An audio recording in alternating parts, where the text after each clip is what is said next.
Right, and we know that school resource officer positions have been really hard to fill, especially with the severe staffing shortages in police departments. Now, this legislation gives districts more options to get officers on campus, but some argue mental health resources are just as important when addressing safety in schools. Tonight, a renewed push to get more police officers on school campuses. Persuading schools to be willing to hire school resource officers. And I've devoted a lot of energy to that.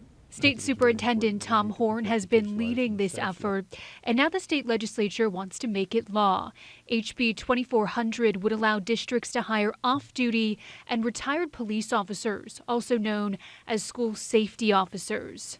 My biggest nightmare is that some maniac is going to invade a school and kill 20 kids. The bill covers funding for the school safety program. The department offers $80 million in grants available in 3-year cycles. Right now, it only covers money to hire school resource officers, juvenile probation officers, counselors, and social workers. This legislation would expand funding for school safety officers who can pick up shifts part-time. We need to protect the kids' lives and the staff's lives.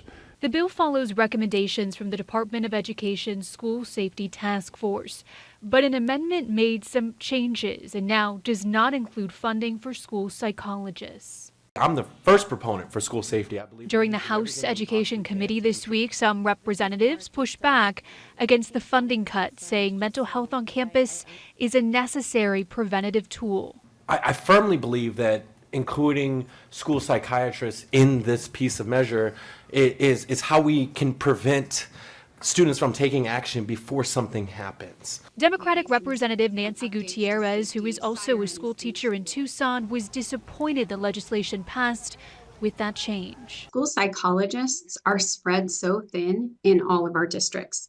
Oftentimes, they will go to 3 or 4 schools with one psychologist.